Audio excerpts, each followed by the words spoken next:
Good morning, student. Today we'll begin with a new chapter, chapter 5, rational numbers. You can refer to the textbook page number 34. How you define rational number is a number that can be in the form of p upon q, that is a fraction, where p and q are the integers and q is not equal to 0. So how you represent rational number like this in a term of the fraction. So here the real numbers are include what all rational numbers, and this q the rational number include what integers, and integers involve the natural numbers, and every whole number is a rational number. Just as if you take 4, you can represent as a rational numbers, that is in the form of fraction 4 upon 1. So it is said every whole number is a rational number because every whole number can be expressed as a fraction. And what are the integers? Integers are whole numbers like this and their negative counterparts. Now next is arithmetic operation on the rational numbers. Whenever we do the addition, first we see whether the denominators are same or not. If not, we have to equalize the denominator and then you add. The same rule apply for the subtraction. In the multiplication, we first multiply the numerator and then the denominator. And in the division, the second fraction, it is getting inverse and this division sign getting converted into multiplication. So here the second fraction is 3 upon 4, it will be 4 upon 3. So then multiply the numerator 1 into 4 and then 2 into 3.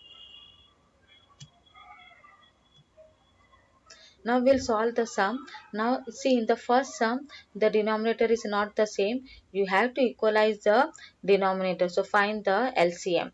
In the second, this is what? This is a mixed fraction. So convert into improper fraction.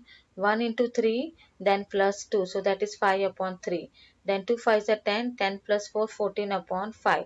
Then this 3 and 5 which is there in the denominator convert into 15 because LCM of 3 and 5 is 15.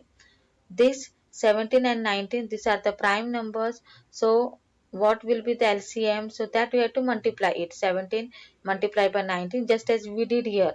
19 multiplied by 17. When you multiply the denominator with the same number, multiply the numerator also. In the same way you have to do this. Now in the subtraction, what we have to do?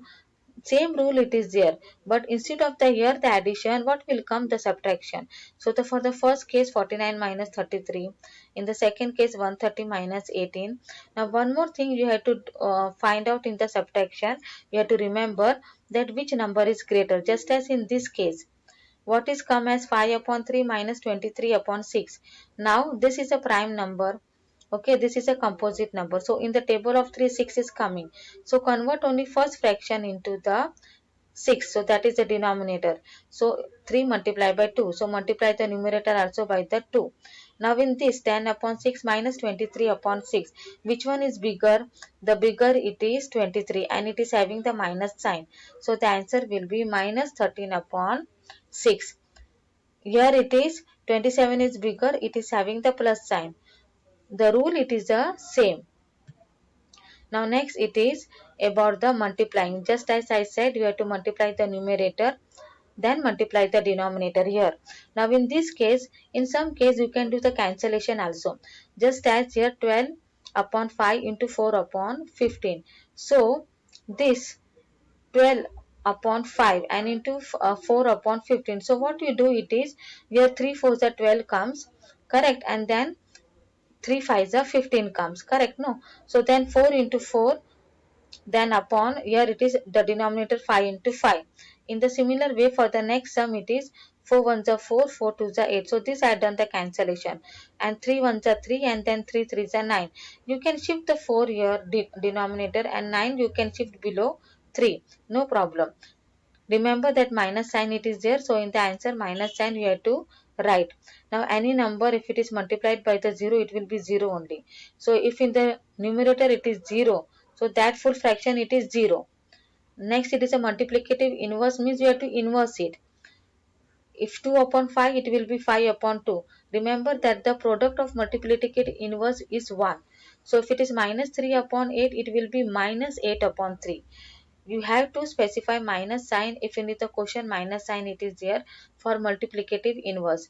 If minus 17 upon 39 it will be minus 39 upon 17. If it is 7, then it will be 1 upon 7. Now this it is what? 7 3s are 21. 21 and then it is 22. So 22 upon 3. Then multiplicative inverse means it will be 3 upon 22. Now for the division, just as I said, division converted into multiplication, second fraction will be inverse. Now here you can cut 0 and 0 you can cut, correct, and then 4 ones are and then 4 threes are. So it will be 4 upon 3. Now in the second there is no cancellation, minus and minus, it will, the sign will be plus. Do the multiplication, sign will be plus. 11 into 11, so that is 121. Now we'll come to the next. It is what it is, division converted into multiplication. Here it is what it is. Here it is given as 2 3s are 6 and 2 4s are 8. So what you get, answer minus 7 upon 4 into minus 3 upon 3. You will get 7 upon 4. You can do in the other way also.